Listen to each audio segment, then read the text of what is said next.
we are going to kick it off with the first game of the week, the Chiefs versus the Chargers on Thursday Night Football. The Chiefs came out with the win. I believe it was 27-24, if I'm not mistaken, off the top of my head. John, I'm going to kick it to you first. What were your takeaways from that game, and how do you feel about the Chargers moving forward with Justin Herbert having fractured rib cartilage? That is the biggest news, the biggest storyline of week 2, and it's by far the worst. Last year, Tyrod Taylor, the whole reason, or 2 years ago, Justin Herbert became the starter is because his doctor, I think, punctured his kidney, right? So it's or his punctured lung. So it's another one of those rough injuries where you get hit really hard or what have you. And now for Herbert, he's dealing with something not entirely similar, but in a way kind of is. And I think for the Chargers, do you know how long he's going to be out for? He's day-to-day right now. So Day-to-day? it's probably up to pain tolerance. That's just insane. Yeah. That really is wild. First off, for them, we could feel the lack of Keenan Allen in that game. Though Herbert was able to spread the ball around and he got Josh Palmer and co going, the Chargers' offense, for as much as they built up the offensive line, is lacking that one presence. I feel like maybe it's that deep burner over the middle of the field that Herbert could connect with to really open up the entire field for Los Angeles. And the Chiefs just showed us yet again who Big Brother is in this division. So Herbert, his touchdown pass, an absolute dart after leaving the game for a brief play and the following drive. I say hats off to that kid. The Justin Herbert, Patrick Mahomes matchups twice a year, it's going to be phenomenal knowing we're probably going to see them playing in the playoffs. And if it's not those two, it's going to be Josh Allen and like Joe Burrow. So football fans are in really good hands. Ultimately, it feels like the Chargers are still a step below the top dog in the West. You know, it's crazy, and I'm going to say something that's going to make Brandon very happy. Is since we started this podcast, I've given Josh Allen a ton of praise. We've praised Joe Burrow, we praised Justin Herbert. But what I'm noticing is we're just praising guys for almost beating Patrick Mahomes. Like this guy tends to always come out on top. Now his team is 2-0, put on an absolute show in week 1, and here we go in week 2, back against the wall. 17-17. Chargers are there, right there in the red zone, ready to take the lead. And boom, 99-yard interception taken to the house. And then now we're looking at it completely different. And I stand here on this Monday night saying, yo, these Chiefs will always find a way to win. We always use this saying, can and will, when I talk about teams failing. But this team in KC with Andy Reid as the head coach, they can and will find ways to beat you no matter what. So while I love Justin Herbert and I rave about him as a top 5, top 10 quarterback in this league and possibly a future MVP, if not this year, next year, maybe he's not ready for that. And it's too soon. It's only week 2, but they play each other again. And I do expect the Chargers to have the upper hand here. Hopefully Keenan Allen is healthy. But man, I look at these Chiefs and I just keep on telling myself, they will find a way to win. How are they who's gonna be the one to knock them off the throne?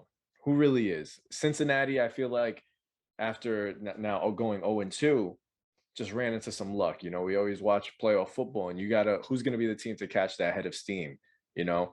And if it is the Chiefs that are rolling into the postseason hot, that is scary for a lot of teams in the AFC.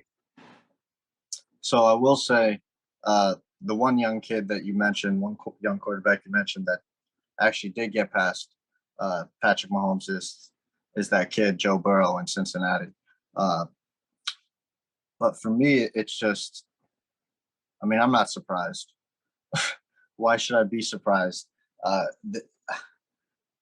think we all need to come to terms with the fact that this Kansas City Chiefs team is going to be around for a very, very long time. A kind of akin to the New England Patriots dynasty, but I don't think it's going to reach the level of success that did, because that's kind of once in a generation type thing. If it would have happened again, I mean, that would be ludicrous in my mind. But yeah, I mean, I'm kind of sick and tired of people doubting Patrick Mahomes and like being surprised that he's, doing this. I mean, down 17-7 in the second half. He drives down after getting the touchdown just put on him. He goes down, scores, like makes it 17-14.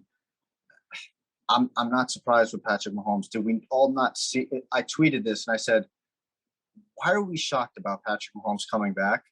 Where has everybody been the past 4 years? Where were you in that Super Bowl against the Bucs, where this guy's running however many yards? Go look at next gen stats, and he's running all over the field. This guy almost completes a pass. Well, he's diagonal in the freaking air, and like, come on, I give this kid props. I don't give him higher than Brady, because and that's a whole nother argument, and I won't get into it now. But one thing I have to say is, when we talked about this on Thursday morning last week, I said Mike Williams has to have a great game, and he did.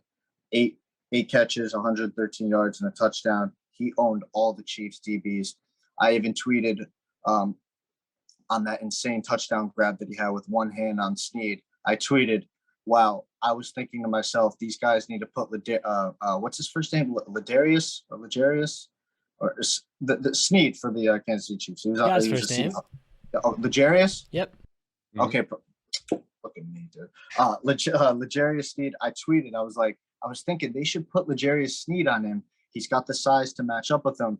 And then guess what? He gets a one-handed touchdown grab put on him, and I ate my words. I tweeted. I said, nobody's guarding him. But it wasn't enough. I mean, Austin Eckler, while being a threat in the passing game the first 2 weeks, his rushing attack has been god awful, and it's been putrid.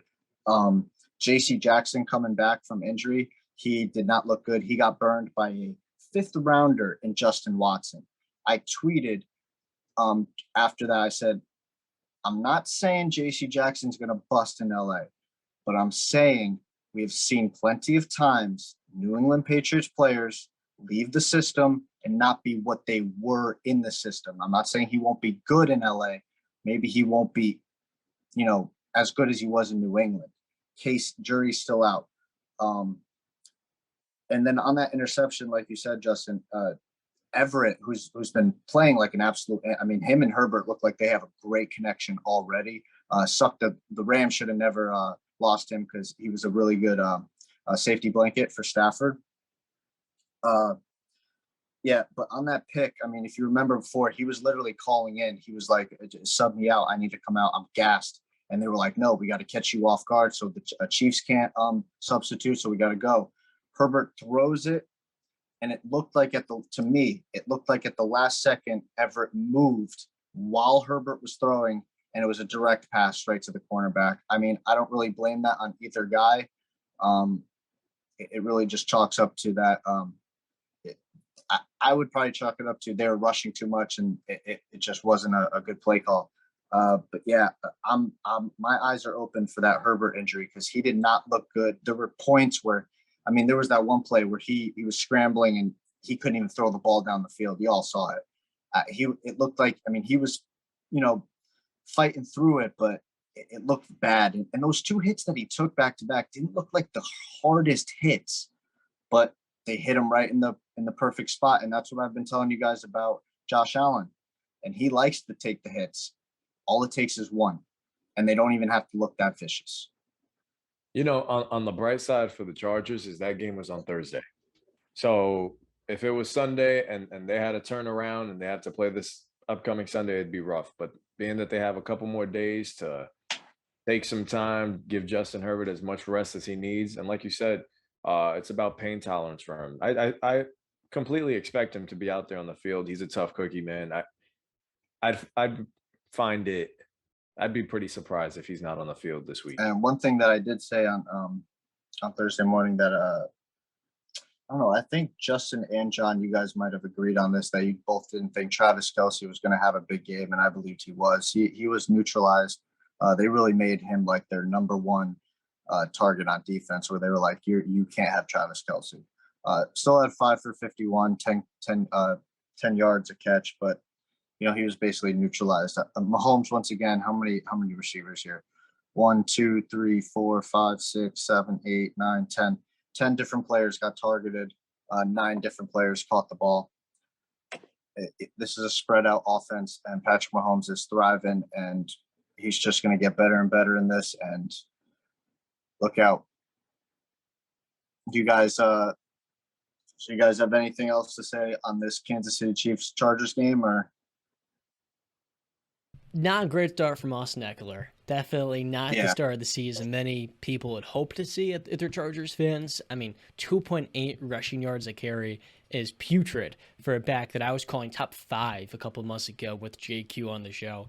I speak of him highly. We know what he can do in the receiving game, but when you go this heavy into the offensive line and he's not even averaging 3.5 yards a carry right now, there is cause, or at least this last game he did not. There is a little bit of concern, so to speak, with how he's going to look back in the year.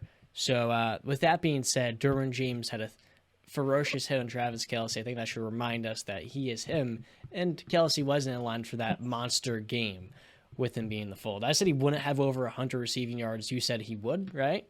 Yeah, I thought he would have a big game. It happens. Derwin James is him. My one thing before we move on to our next game, a couple weeks ago, we spoke about our make it or break it players going into the season. And one of the players I mentioned was CEH, Clyde Edwards-Helaire. And while the guy isn't rushing for over 100 yards, he is contributing big time. Week 1, he had 2 receiving touchdowns. He's rushing for over 40 yards. In this game against the Chargers, he rushed for 74 yards, reeled in 4 catches for 44 yards, over 100 yards from scrimmage. The guy is contributing. He's doing exactly what I said he would need to do to stay in the fold here. Kansas City's offense is a lot of mouths to feed, but if you make yourself a trustworthy target for Patrick Mahomes, you will be fed. There'll be plenty of food on your plate to eat, and he is definitely showing that. Show some love to CEH, man. With the Mahomes special, there'll be some ketchup on it too, right? Since it's coming from Pat.